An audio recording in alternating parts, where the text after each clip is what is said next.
A lot of people also ask me like, what schools, I live in Cleveland, I live in Toledo, what school should I go to?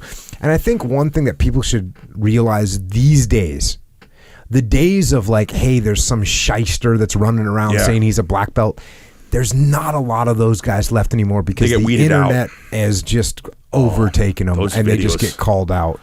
So I think if you go to a place that has a website that lists the instructors' names, the instructors maybe show some of their competitive history, they show their lineage of where they got their black belt from. It's all good. Like, you can't put that stuff on the internet. You can't say I got my black belt from Hoyler Gracie and not, if you didn't, and expect to get away with that. So do you know who Rafael Torre was? He was the king of the king. Yeah. So that's back Joe in the Rogan, day. They were like, yeah.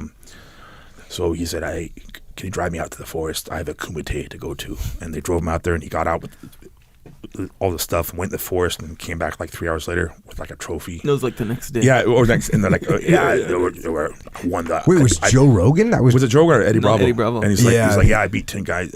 I'm paraphrasing, by the way. So that guy was, and he had fixed fights.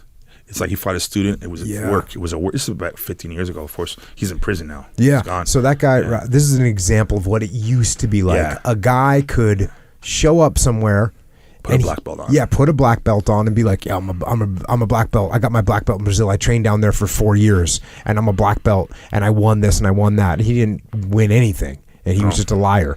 But these days, I'm telling you, if you find a place online, it lists the instructors. The instructors' names are there. You can Google the instructors' names. You can see if every instructor has competed at some point, right? I mean, if someone's, I would say 95% of instructors have done some competition at some point. There may be a few very small percentage of instructors that have never competed. Yeah. I don't even know if that's possible. If you Google your instructor, if your instructor has never competed, I would definitely be suspect. It's possible, but it's not likely. Competition, like I said, you can see how someone is and the truth, as you would say. One piece of advice I would give to people is, okay, I'm in Cleveland, whatever, or there's 8 schools, whatever, 5. Go to each school.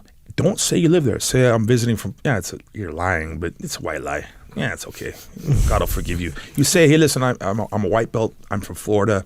I'm just passing through. I have no experience. So you're not getting the sales pitch.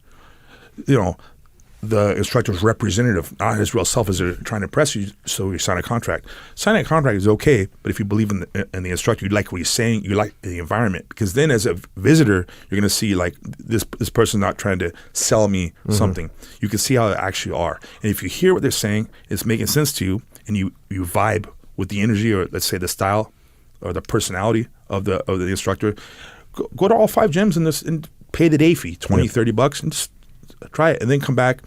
Which one did you like best? And then try it out.